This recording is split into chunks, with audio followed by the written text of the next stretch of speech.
எழுத்தன் சாப்பான் ஆண்டவருடைய வார்த்தையை அரசன் யோசபாத்திடம் எடுத்துரைத்த பொழுது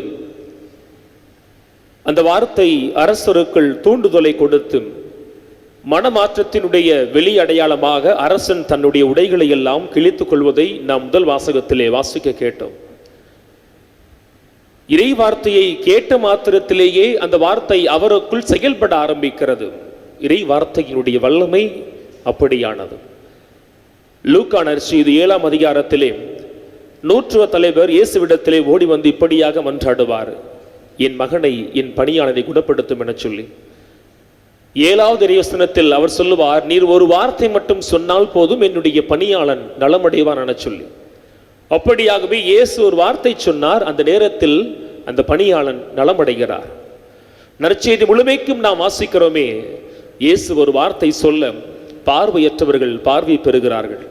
ஒரு வார்த்தை சொல்ல ஊமையர் பேசுகின்றனர், செவிடர் கேட்கின்றனர். முடக்குவாதமுற்றவரெல்லாம் தாங்கள் படுத்திருந்த கட்டிலை தூக்கி கொண்டு துள்ளி குதித்து ஓடும்படியாக வார்த்தை அவர்களை குணப்படுத்துகின்றது. காற்றையும் கடலையும் ஒரே வார்த்தையினால் அமைதிப்படுத்துகின்ற வல்லமை இறை வார்த்தைக்கு இருக்கிறது. ஆகவேதான் எந்த இறை வார்த்தை அரசனுக்குள் மாற்றத்தை கொடுத்ததோ அந்த இறை வார்த்தையை தன்னுடைய மக்களும் அனுபவிக்க வேண்டும் என சொல்லி மக்களுக்கு இறை வார்த்தையை எடுத்துரைக்கிறான் அரசன். அரசனும் மக்களுமாய் இணைந்து ஆண்டவரோடு உடன்படிக்கை செய்வதை நாம் முதல் வாசகத்திலே இன்று வாசிக்க கேட்டோம். ஆம் அன்பிற்குரியவர்களே, எந்த இறை வார்த்தை அரசனுடைய காலத்திலும் இயேசுவினுடைய காலத்திலும் வல்லமையோடு செயல்பட்டதோ அதே இறை வார்த்தையை தான் இன்றைய காலத்தில் நாமும் எடுத்துரைக்கிறோம், நமக்கும் எடுத்துரைக்கப்படுகின்றதானால் அதே அளவிற்கு அதிசயத்தை, தாக்கத்தை, நன்மைகளை இறை வார்த்தை ஏன் நம்மிலே ஏற்படுத்துவதில்லை என்பதை நாம் யோசித்து பார்க்க வேண்டும். இறை வார்த்தை ஏன் நம்முடைய வாழ்க்கையில் அன்றாடம் அதிசயங்களை செய்வதில்லை என்றால் நற்செய்தி அதற்கான பதிலை நமக்கு எடுத்துரைக்கிறது. போலி இறை வாக்கினர்களை குறித்து இயேசு கிறிஸ்து கடுமையாக சாடுகிறார். அவர் என்ன சொல்லுகிறார்?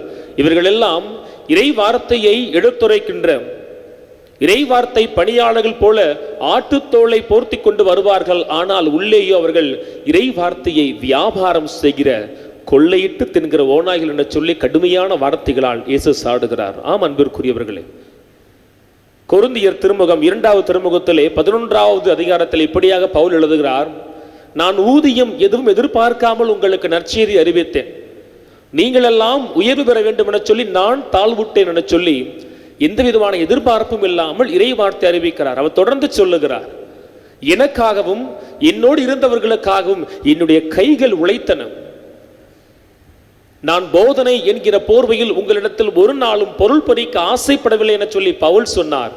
எல்லாவற்றையும் இழந்தவராய் இறை வார்த்தையை மட்டும் அவர் இறுக பற்றி பிடித்திருந்தார். ஆகவேதான் அவர்கள் எல்லாம் சொன்ன நேரத்தில் இறை வார்த்தை வல்லமையோடு கேட்பவர் மத்தியில் அதிசயங்களை, அற்புதங்களை செய்தது. நாம் இன்று என்ன யதார்த்தத்தை பார்க்கிறோம்? உடல் எடுத்து வந்த இயேசு கிறிஸ்துவை எப்படி வெள்ளி காசுக்காக விற்றார்களோ அதுபோலதான் வார்த்தையானவரையும் கூட இன்று காசுக்காய் உலகமெங்கும் விற்பனை செய்கின்ற மனநிலையும் போலியான ஊழியர்களும் உருவாகி கொண்டிருக்கின்ற ஒரு பொருள் மைய வியாபார காலத்திலே நாம் எல்லோரும் வாழ்ந்து கொண்டிருக்கின்றோம்.